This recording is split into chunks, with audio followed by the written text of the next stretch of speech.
All right, Chapter 16, Instructions for Medium Capability Practitioners of Lesser Caliber. So remember, this is part of 9 ways of pointing out the nature of mind. Uh, if you think meditation and Dzogchen Mahamudra is just about years and years of calming the mind or years and years of watching your own mind, no, it's about recognizing the nature of mind and taking the fruit as the path. Once you've made that recognition of awareness as the nature of your mind, uh, you can begin to familiarize with that, sustain that recognition, and sort of relocate yourself into that broader scope of your mind. While habituations, patterns, conditioning is able to exhaust itself, then because you've kind of repositioned yourself.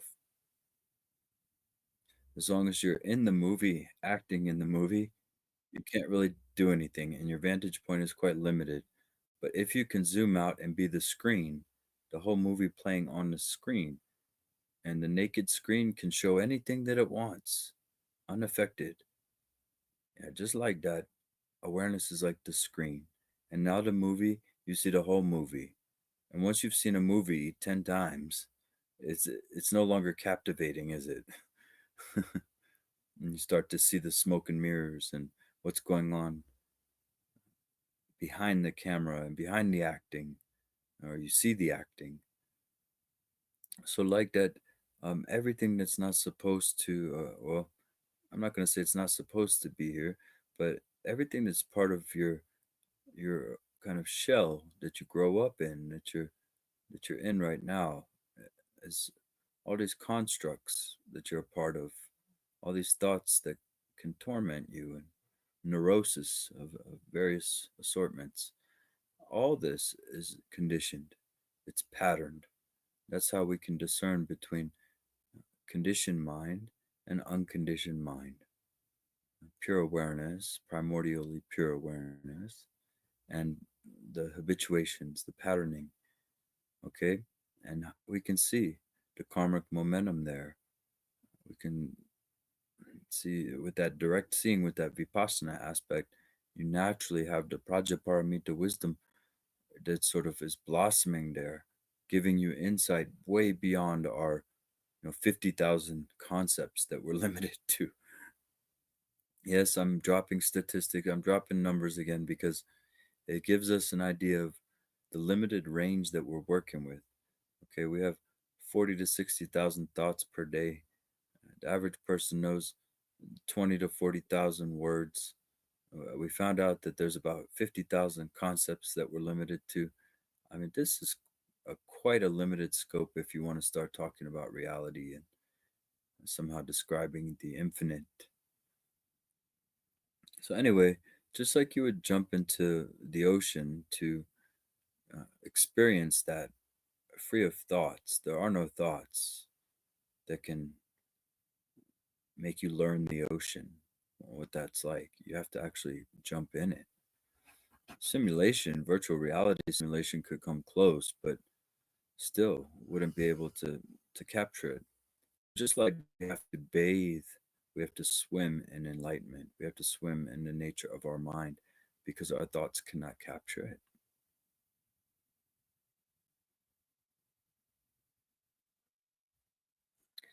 And this is just pointing you to the nature of your mind, trying 9 ways, trying any way they can to point you to the nature of mind, okay?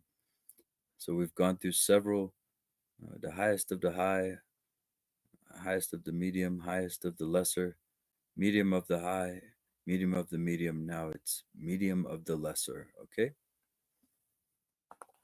So, medium capability practitioners of lesser caliber. When you are meditating and your thoughts become restless, practice shamatha. See, that's exactly what we did today. We practiced shamatha meditation. We focused on the ah seed syllable, and that starts to peel away the discursion. Remember, we're not creating concentration. We're not like this whole modern idea of rewiring our brain through plasticity and deliberate plasticity. I'm sure it's useful on a relative level. And with Dzogchen, you can do any of that at your will very easily. But we're concerned with the bigger picture here, okay? We're not concerned with rewiring our plasticity or rewiring our karma, if you want to put it in Dharma context. We're concerned with liberating conditioning, not creating more conditioning, not fabricating more stuff. So the habit of distraction is peeling away for you. The habit of insecurity is peeling away. The habit of unkindness, the habit of rigidity, whatever's going on for you, the opposite of that is now taking form. Just there's no opposite of that. What's the opposite? Been using that, right? What's the opposite of your confusion? Exactly. Okay, so I'm just going to continue reading here. I just wanted to reemphasize because we happened to do a shamatha meditation today. So in this case, shamatha means to focus your mind one pointedly on a single object. As soon as your mind is calm, release your mind from its object, and again, rest your mind without focus. Isn't that great? I did not read this before we did that. We just happen to do exactly what it says in this chapter. Yeah, stay with the object for a little while, and then it's sort of there's no more subject and object. You just kind of let it all melt into pure presence. Well, it's not a melting, okay? You're not on an acid trip here. It's let it all just be appearing within pure presence. Still vivid, still clear, no melting. Okay, those are different things. So, resting the mind without focus is vipassana. If while you are in the vipassana state, your thoughts once again become restless, go back to shamatha. Alternating between shamatha and vipassana in this fashion will stabilize your meditation. Very nice.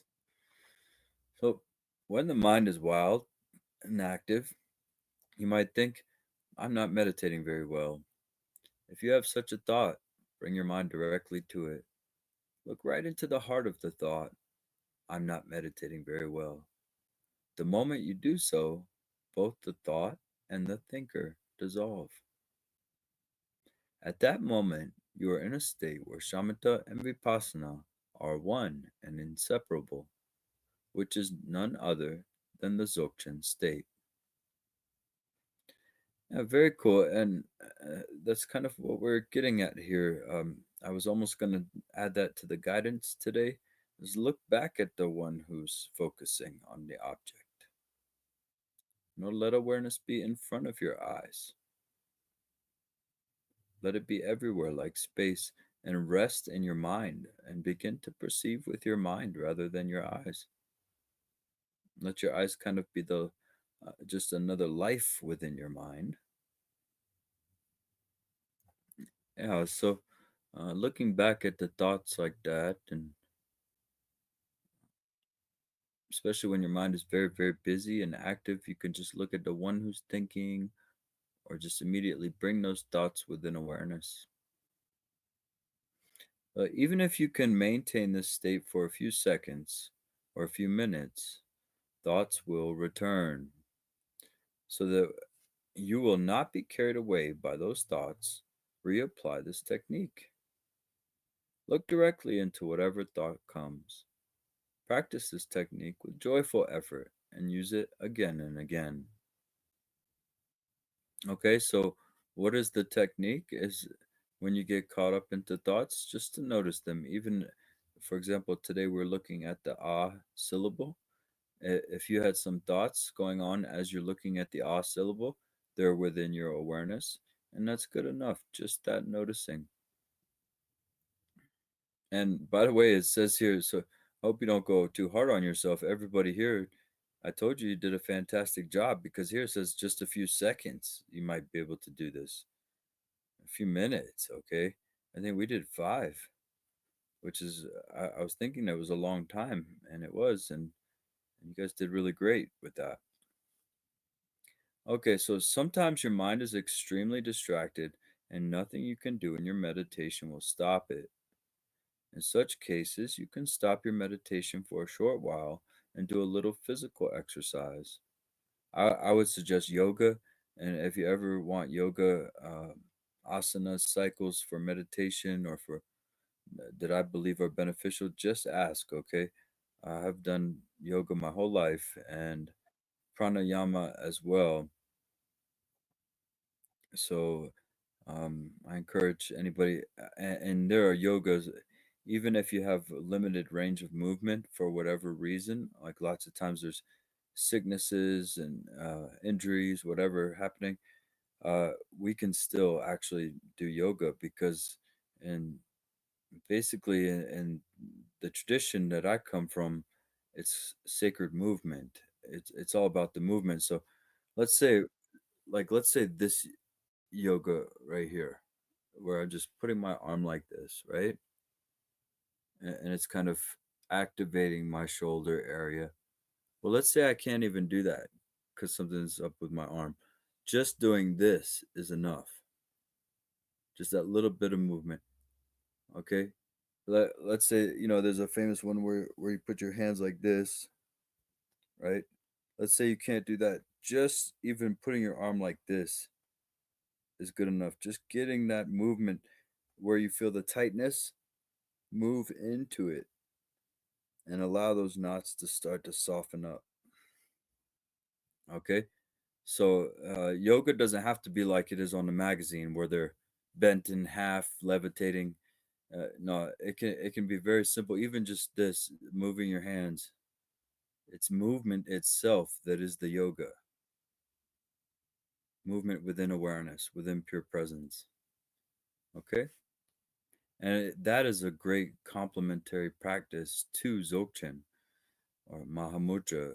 It's a great yogic thing to incorporate into your life. And I do the pranayama and yoga every day. So, of course, I will help anybody who needs extra advice with that. So, at other times, you'll find yourself struggling with your meditation and perhaps trying too hard. You can loosen your posture, rest casually, and look into the sky. Mhm. So, here's a technique you can use when your thoughts are really running wild. All right, hold on. Let me check the questions or comments here. 5 minutes is about half a mala. That's incredible. Oh, I did not know that. Thank you. Yeah, this is similar. Victoria asking, what about Qigong? This is very, very similar. Qi is prana, so you have the same situation going on in Vajrayana Buddhism, where you bring the breath down below the belly button. There's like a little pocket there, and if you hold it there for ideally about a minute, you might want to start with less time. But once you hold it there, your chi, your prana starts to kind of invigorate your body. You feel it. And, a while ago, I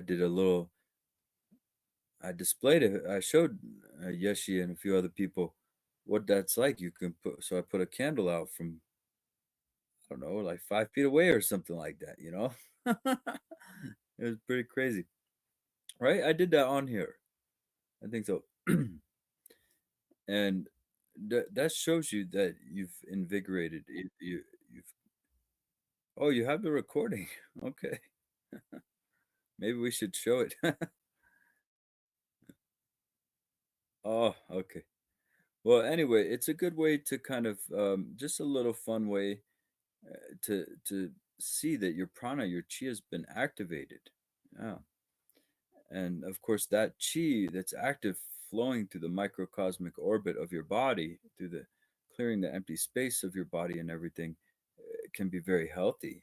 I think so. And has all these kind of other benefits. So qigong is really related, I think so, to the yoga aspect. Talung.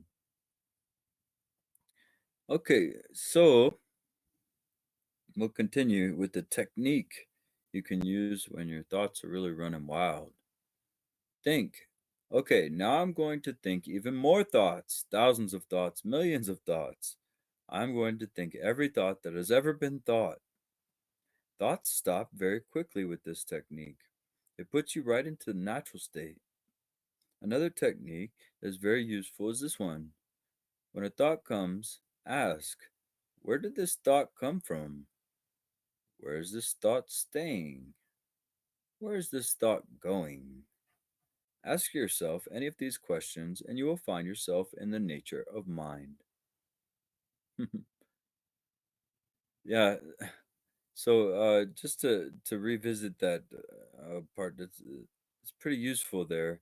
Um, why is it useful to allow yourself to think millions of thoughts? Which we've done the numbers. You can't think millions of thoughts, but you can think thousands of them. So why is that useful? Well, it relieves you of the pressure that says, "Oh, I got to get rid of thoughts," or "Oh, I'm not supposed to have thoughts." Yeah, we can relieve ourselves of that pressure. All these expectations of meditation can be a true hindrance. And then when you look at where is this thought, what is that doing? That's bringing you into that space that's outside of thought. Like I always say, maybe being stuck in thoughts is part of our growing pains. Growing up as humans, it's the human disposition, except for the spiritual seeker, right? But here we have these growing pains in our thought that are a product of the thought, the conceptual mind. And so once you break out of that, even a little bit, once you shake it up a little bit, this is very significant. You're then abiding in the nature of your mind. So again, when you are relaxing in the nature of mind, thoughts will come. Thoughts are the display of mind. They naturally arise. Great masters of the Buddhist teachings, therefore, do not see thoughts as something undesirable. They do not block or reject thoughts, and they also do not indulge thoughts. They continually abide in the natural state and simply let thoughts come and go. Thoughts, in and of themselves, are fine. Grasping them is something real and important, as what creates disturbances. Wait, thoughts in and of themselves are fine. Grasping them as something real and important is what creates disturbances. Okay. A firm decision needs to be made. A very firm decision. Okay, everybody? You need to decide that from this moment on, you will not grasp thoughts. Yeah, we just decided. No, I'm just going to stop. So, and that you will continually abide in the natural state. If you keep this decision in your heart and mind and practice with joyful effort, each and every thought will be cornered and then dissolve into emptiness. This is known in Dzogchen and Mahamudra as the self clarity of mindfulness.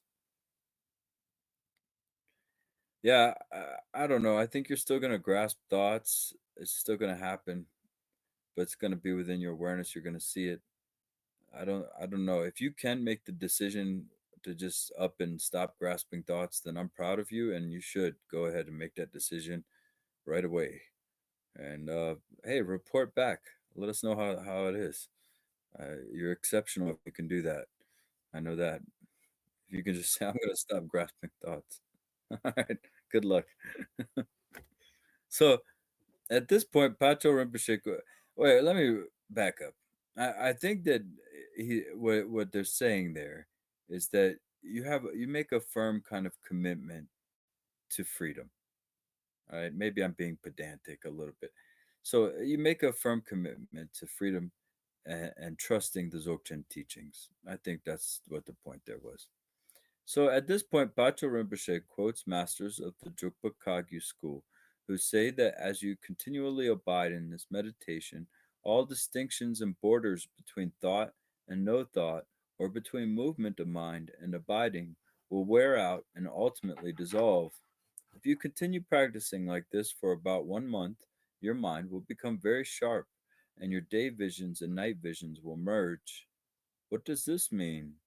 Day visions include all of your experiences that take place while you are awake. Night visions include all of your dreams that take place while you are sleeping. Right now, you think your day visions are real and your night visions are not. But as you continue to practice in the way we just described, you will come to see that there is no difference between waking experience and dream experience. Day visions and night visions are both equally indistinguishably perceptions, and both are empty. The So that's also mentioned by Longchenpa how day and night kind of are happening within the nature of mind. You're starting to come home to the basis. So you're not even caught up in day and night anymore. It's just kind of like the sun is rising and setting within your awareness. Your awareness is the space for that now. So here Patrul Rinpoche specifically quotes the great Drukpa Kagyu master Gotsangpa, who said, "Do not meditate that perception is emptiness. Also, do not meditate that perception is not emptiness. Relax into the natural state of mind. Whatever arises, let it be. When you relax into the natural state of mind, you will eventually discover the nature of all your thoughts and perceptions. Do not conceptualize that things are empty. Relaxing into the natural state of mind will take care of everything. If you practice like Gotsangpa said, in about a month, you will begin to experience that everything is in the lucid state. This is the first stage of meditation experience known as free from complexity." Yes, and I have to say that I've been listening to a lot of modern teachers that for some reason they don't want to go directly to this point. That you can use shamatha and vipassana um, and go right into start working with the nature of mind. For some reason we beat around the bush a lot with that these days, and I think it could be you know just more out in the open. So, summarizing this section of the teaching, Master Patrul Rinpoche continues by saying, meditate on the nature of your mind. When you meditate on the nature of your mind, you are meditating on the union of shamatha and vipassana. You are simultaneously meditating on prajaparamita, madhyamaka, mahamudra, and dzogchen. Again and again, look at your mind, invoke the natural state, and abide in it. And so, this is a type of familiarizing that we're doing here by looking at thoughts, looking at the one who's thinking, and really coming into the nature of mind in any way that we know how, any way that's useful for us to come in. And where's the shamatha? Well, the shamatha is staying in the nature of mind.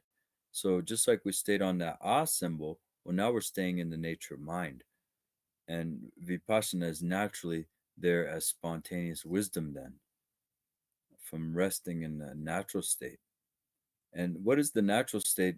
I'd say, properly technically defined, it's really when your body, your mind feels natural, and you start to know when you get caught up in stuff, when you're doing habits that they don't feel natural. You're engaged in things that don't feel harmonious. It's like you're swimming upstream versus drifting downstream, and you'll start to be able to discern that really well, actually. And just knowing when you're swimming upstream is good enough. And that'll start to bring you back into the flow just by seeing. And so that's definitely a familiarization. And spontaneous wisdom, your wisdom is said to come naturally. Your intuitive, lucid mind is a kind of akashic record, is a kind of, uh, you know, whether we want to look at it as a Laya Vijnana, Kuntazampo, whatever, there's everything is here already. So I'm not going to go into how it's all Prajaparamita, Madhyamaka, Mahamudra, and Dzogchen because I did that last time. But I will say that I don't draw a hard line between Dzogchen and Mahamudra or Prajaparamita and Madhyamaka. They're all in Dzogchen, and they're all dealing with the nature of mind. Even straight up Kagyu traditions are dealing with the nature of mind, they have different approaches. But there's always this Ati Yoga, Shamatha, and Vipassana compared with Sutrayana, Shamatha, and Vipassana, or possibly even Tantric Shamatha and Vipassana. So Dzogchen, Shamatha, and Vipassana look a lot different. Today, in the beginning of the session, we did Sutrayana Shamatha, where we had an object. Then we released the object, so we did Dzogchen Shamatha Vipassana. Then we rested in Shamatha and Vipassana at the last 5 minutes. So many Dzogchen masters have said thoughts dawn as the light or the light beams of the nature of mind. To witness the truth of this statement, it is important not to chase thoughts and not to think that thoughts are bad. Rather, look directly at the thought itself. The moment you look directly at the thought itself, the thought dissolves and merges into the nature of mind. That is an essential method of practice in Dzogchen.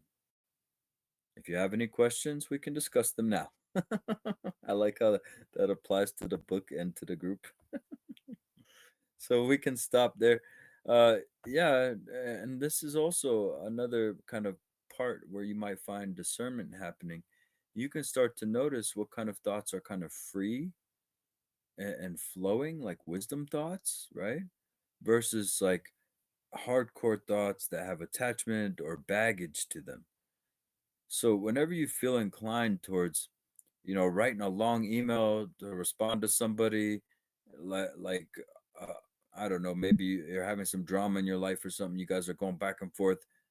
Maybe try this where you just kind of don't have all that proliferation and heavy analysis, and you just say what's freshly appearing to you, right?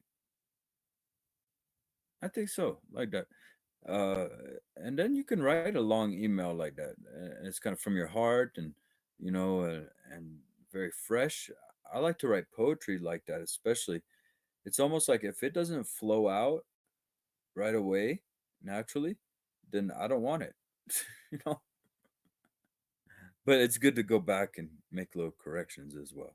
So, anyways, just in case some of this stuff benefits you in regards to starting to notice, because there's a rich tradition. This runs deep. It's called discerning consciousness from wisdom, and I do have one of my favorite books here on that by Trengu Rinpoche. And this is important because as you step into your free mind, liberated mind, it's more clear, it's lighter.